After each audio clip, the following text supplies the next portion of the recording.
E é o seguinte, ainda a propósito da dívida, eu não acredito que haja um país que se nós tivermos um bom governo, uma boa governação, eu acredito que é fácil nós arranjarmos financiamento internacional.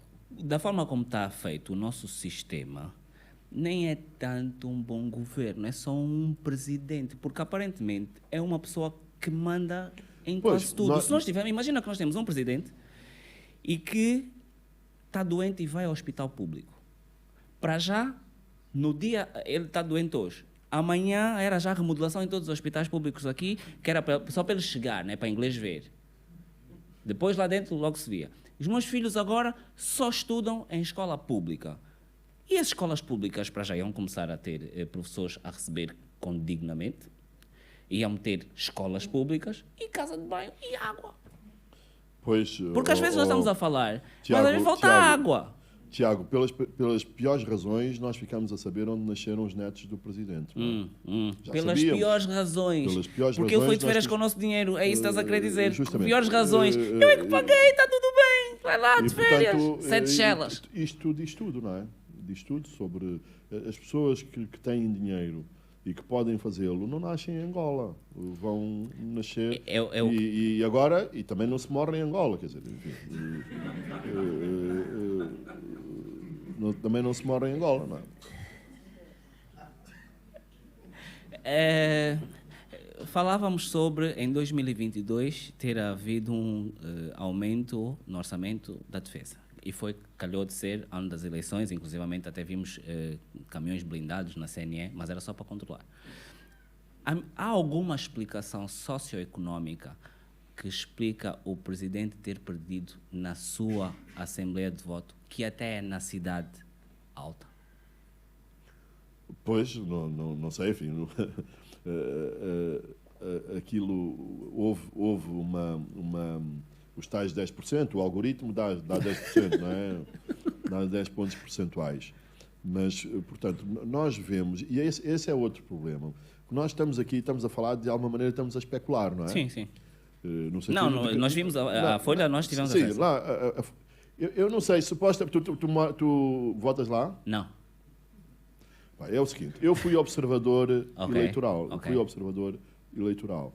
Eu observei na Nova Vida as eleições. Okay. Eu tinha uma mesa, tinha uma assembleia de voto onde fiquei e andei a circular pelas diferentes assembleias. A lei diz que as assembleias têm que afixar as atas no.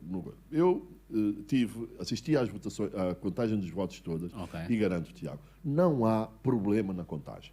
Não há problema na contagem. Eles estão todos de acordo. Os votos em branco, aqueles votos que a Cruz ficou assim um bocadinho mais ao lado, não houve sequer uma questão. Não houve uma questão. E depois aproximou-se a hora do jantar e depois até disse, não, vai jantar, como eu moro lá ao pé, vai jantar e depois venha cá e tal, não sei o quê. Quando eu voltei, já estava tudo fechado. Estava tudo fechado, já não havia, e as atas não foram afixadas.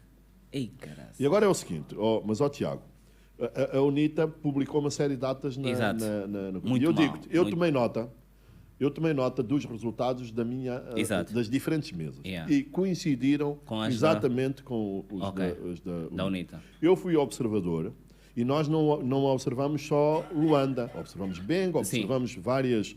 É óbvio que a percentagem... Eu digo-te que os resultados das nossas observações eram resultados diferentes daqueles que foram publicados, nomeadamente, por exemplo, no Bengo.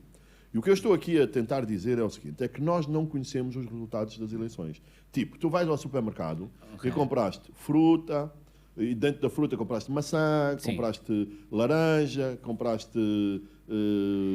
enfim, o que foi. E depois compraste carne. E compraste frango, compraste não sei o quê. E depois compraste mercearia. E quando vais ao fim, eles só te dão... Você comprou isto de fruta, comprou isto de carne e comprou isto de mercearia. Ou seja, tu nem te dás ao trabalho de conhecer... Não conheces as parcelas. Tu não conheces as parcelas. Como esta gente não sabe fazer contas, não é? Eu não sei se não se enganaram nas somas, não é?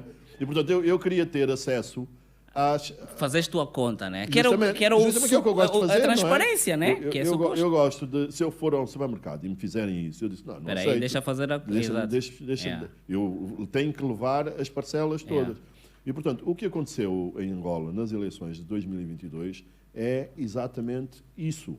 Nós não conhecemos os resultados das eleições. Okay. E, portanto, nós não conhecemos praticamente nada. Uma das coisas que... E isso, Tiago, é até para estudos académicos, não é? Tu queres ver esse tal algoritmo que dá os 10 pontos percentuais, tu queres ver quais foram as deslocações de voto, não é? Exatamente. Como saiu daqui, foi para ali, como é que foi em Malange. Até para nas próximas eleições perceber onde é que tu tens que chegar mais para recuperar os teus... Justamente. E, portanto, nós não temos... Até os inquéritos de opinião, nós falávamos da polícia, não é? Exato. Se houver uma sondagem, não é? Não se fazem sondagens em Angola. E tu sabes é o seguinte, os únicos, quem faz normalmente, quem encomenda as sondagens, são os partidos, eles fazem, mas depois são as televisões e é a comunicação social que emenda. Aqui em Angola, os únicos que têm dinheiro para mandar fazer as sondagens são os órgãos públicos, não é? Que são aquilo que nós já falamos. E, portanto, chegamos a uma situação em que nós, de facto, há muito pouca falta de transparência. É verdade, nós somos livres de votar.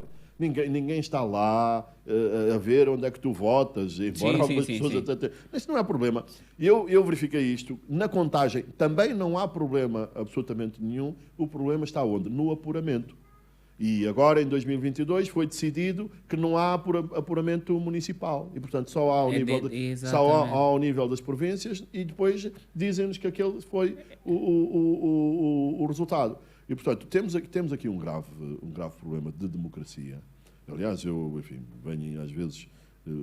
essas missões americanas que vêm cá e às vezes pedem para falar comigo, eu disse, não percebo como é que vocês reconheceram os resultados das eleições assim tão rapidamente. São resultados que a gente não conhece. Não percebeste? E o são os interesses. É o corredor do Lubito, agora vai de carrinho. Por falar em carrinho, o que é que tu achas dessas empresas que com este presidente, porque nós já vimos empresas semelhantes no tempo de Zé Eduardo e o que é que aconteceu com elas. O que é que tu achas dessas empresas que no tempo do João Lourenço estão a receber carradas e carradas de adjudicações diretas, no sentido de, e se o próximo presidente chegar e começar a dizer justifica? Pois, eu, no lugar deles, arranjava boas justificações, não é? Porque é os documentos, né? O decreto não tem nada a ver com isso. Pois, eu sou um adepto da transparência e acho, por exemplo, que esses grupos deviam ter um comportamento como se fossem empresas cotadas em bolsa. Como tu sabes, as empresas cotadas em bolsa têm que ser transparentes, são obrigadas a publicar relatórios, a fazer essas coisas todas. E, portanto, eu acho que uma das primeiras defesas dessas empresas, por causa das suspeitas, é justamente prestarem contas. Exato. Para que nós vejamos...